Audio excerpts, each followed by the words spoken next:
यह हवेली भाग 2 खाना।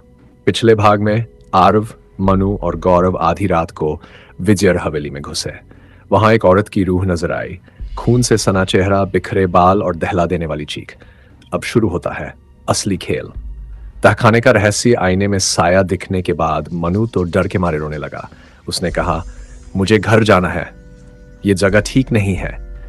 लेकिन आरव ने गौरव का हाथ पकड़ा और कहा, बस एक आखिरी जगह बची है, तहखाना, वहां सब राज छिपे होंगे। सीढ़ियों के नीचे तहखाने का एक भारी लकड़ी का दरवाजा था। उसके बाहर खून के हाथों के निशान थे। जैसे ही उन्होंने दरवाजा खोला, एक ठंडी हवा का झोंका आया और एक औरत की फुसफुसाहट, मेरी बेटी को ढूंढो, वो यहीं कहीं है। सड़ी लाशें और पुरानी डायरी तहखाने में घुप अंधेरा था। दीवारों पर चाकू, लोहे की जंजीरें और खून के धब्बे थे। एक कोने में 3 सड़ी गली लाशें थी। उनमें से एक की आंखें अब भी खुली थीं। गौरव की नजर एक पुरानी डायरी पर पड़ी। वो ठाकुर विजयर की थी। डायरी में लिखा था, मैंने अपनी बेटी को जिंदा दीवार में चुनवा दिया क्योंकि वो गांव के एक गरीब लड़के से प्यार करती थी।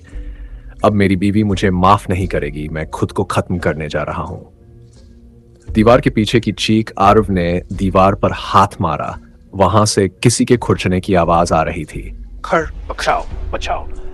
उन्होंने दीवार तोड़ने की कोशिश की, तभी जोर की बिजली गिरी और हवेली कांपने लगी।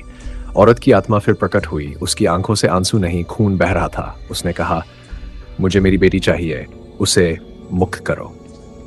मुक्ति या मौत? आरव ने एक लोहे की रॉड से दीवार तोड़ दी। अंदर एक छोटे से कमरे में एक कंकाल मिला। उसके गले में एक ताबीज था जिस पर लिखा था अन्या।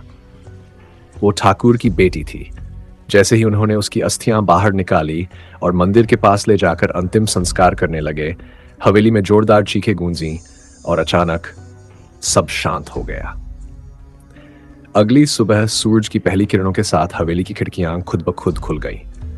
हवेली अब पहले जैसी नहीं थी, जैसे किसी श्राप से मुक्त हो गई हो।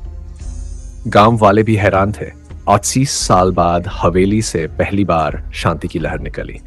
लेकिन जब आरव अपने घर पहुंचा, उसने अपने कंधे पर एक लाल निशान देखा, किसी के नाखून का गहरा निशान, और उसके कमरे में रखे शीशे में वही औरत मुस्कुरा रही थी।